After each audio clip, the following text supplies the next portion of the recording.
À peine une proclamation des résultats au goût amer pour le plus grand nombre, tel un nuage de mauvaise augure qui assombrit davantage le ciel gabonais, que les forces de défense et de sécurité réunies au sein du CTRI, Comité pour la transition et la restauration des institutions, illuminaient déjà l'horizon au petit matin du 30 août 2023, mettant fin au plus court mandat présidentiel de l'histoire politique du pays. Ce jour, 30 août 2023, nous, forces de défense et de sécurité, réunis au sein du Comité pour la transition et la restauration des institutions, CTRI, au nom du peuple gabonais et garant de la protection des institutions, avons décidé de défendre la paix en mettant fin au régime en place. À cet effet, les élections générales du 26 août 2023 ainsi que les résultats tronqués sont annulés. Les frontières sont fermées jusqu'à nouvel ordre. Toutes les institutions de la République sont dissoutes. Alors que le brouillard du petit matin trouble encore la vue sur la situation des ténors du pouvoir fraîchement déchu, le CTRI, dans un nouveau communiqué, scelle définitivement le sort du désormais ex-chef d'État Ali Bongo Ondimba et de ses plus proches collaborateurs.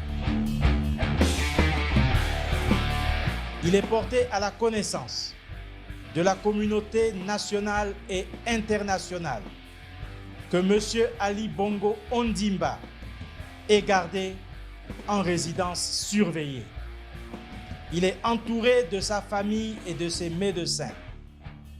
Les personnes dont les noms suivent sont arrêtées notamment pour haute trahison contre les institutions de l'État, détournement massif des deniers publics, malversation financière internationale en bande organisée, faux et usage de faux, falsification de la signature du président de la République, corruption active, trafic de stupéfiants.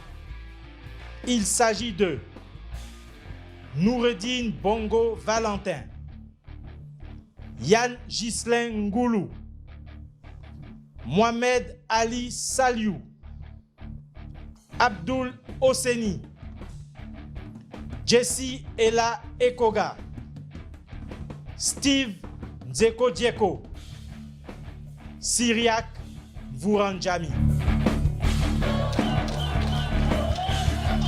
Comme une traînée de poudre, l'euphorie va se répandre à travers le pays et même au-delà des frontières. Les populations gabonaises vont envahir les rues au rythme de l'aurore qui se lève. Un jour de fierté pour le Gabon qui, vaillamment, révèle le visage de son nouveau pouvoir au monde, adoubé par les siens.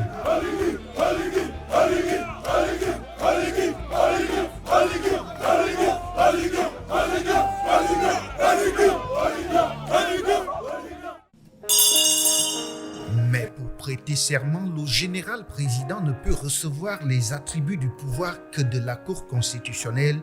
Celle-ci est d'ailleurs provisoirement rétablie.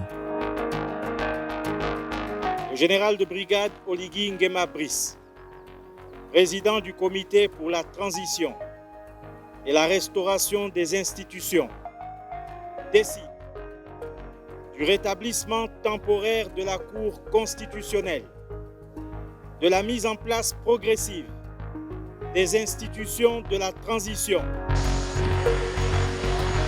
À la suite de la réouverture des frontières aériennes, terrestres et maritimes, le CTRI annonce la liberté de mouvement du président déchu. Visiblement, Ali Bongo Ondimba est passé entre les mailles du filet qui vient d'emporter sa femme, sans épargner la tristement célèbre Yang Team.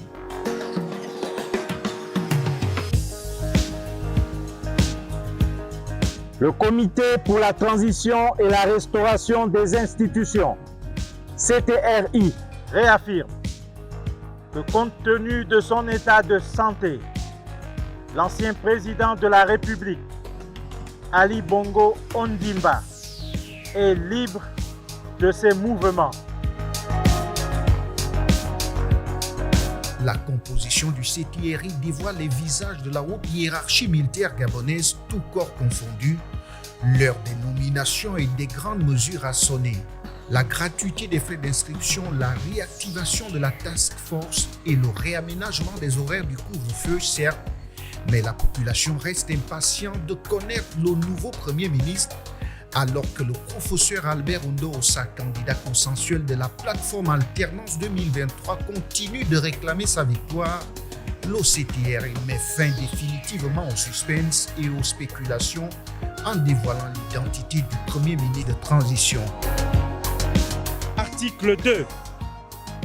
Est nommé Premier ministre, chef du gouvernement de la transition, Monsieur Raymond Ndonsima. Très rapidement, un gouvernement de transition est mis en place. Le vent des nominations va également souffler sur les institutions, entre autres le Sénat et l'Assemblée nationale. Si les militaires sont au pouvoir, l'ordre et la discipline ne peuvent être mis de côté. C'est le grand retour de la levée des couleurs et du chant de l'hymne national, d'abord dans les établissements scolaires, puis dans l'administration publique.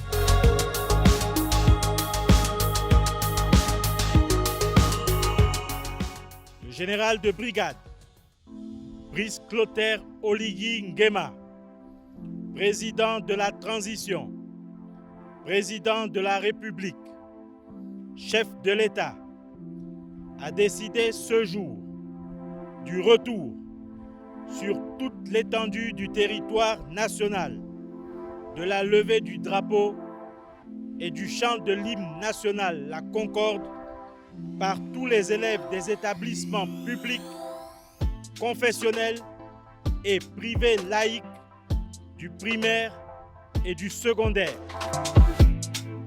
La nécessité de réduction du train de vie de l'État et l'assainissement des finances publiques donnent lieu à des mesures sacrificielles.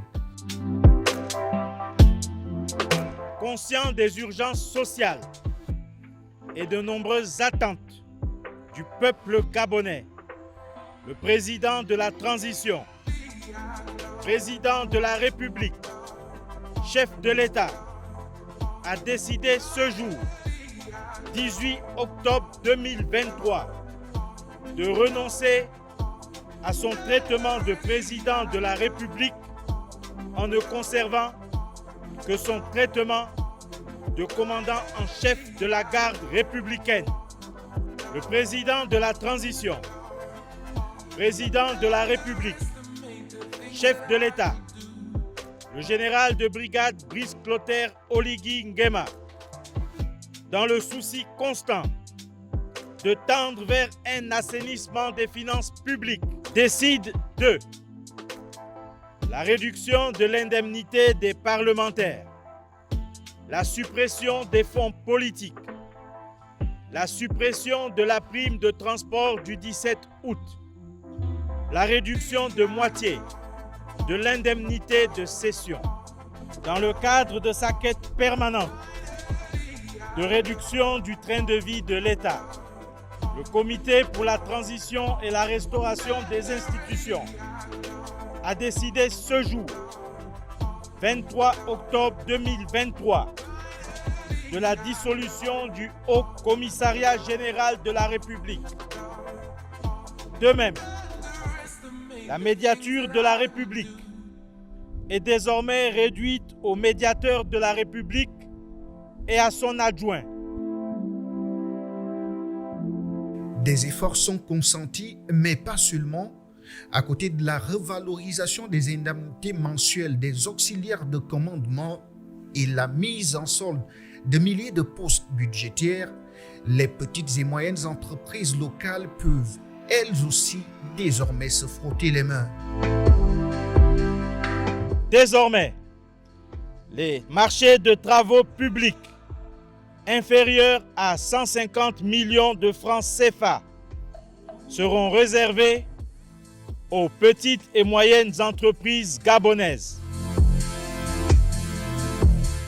Depuis l'arrivée au pouvoir du Comité pour la transition et la restauration des institutions il y a 100 jours, le communiqué reste le moyen de communication choisi. Mais au moment où l'euphorie du 30 août commence à baisser en intensité, les Gabonais, les yeux fixés sur l'horizon, s'interrogent de plus en plus sur l'agenda et le calendrier du CTRI. Le Comité de transition pour la restauration des institutions, CTRI, annonce officiellement le chronogramme de la transition politique au Gabon. Septembre 2023, rencontre avec les forces vives de la nation. Septembre à octobre 2023, mise en place des institutions de la transition. Du 9 octobre au 30 novembre 2023, appel à contribution et collecte par un secrétariat spécial. Décembre 2023, inventaire des problèmes et synthèse des propositions. Janvier 2024, restitution et enrichissement du rapport. Fin février 2024, adoption de la synthèse finale. Avril 2024, dialogue national inclusif sous la présidence de l'archevêque de Libreville. Début juin 2024, transformation du Parlement en constituante. Fin août 2024, présentation de la première mouture de la future Constitution. Fin octobre 2024, adoption du projet final de Constitution. Entre novembre et décembre 2024, référendum pour l'adoption de la nouvelle Constitution. Début 2025, travaux sur le nouveau code électoral et adoption par le Parlement. Avril 2025, révision de la liste électorale. Juillet 2025, distribution des cartes d'électeurs. Août 2025, élection, fin de la transition. Le CTRI réaffirme son engagement à garantir un processus transparent, efficace et inclusif. Le chronogramme du CTRI est ainsi décliné. Des mesures et des actions restent vivement attendues au cours des prochains communiqués. Honneur et fidélité à la patrie, je vous remercie.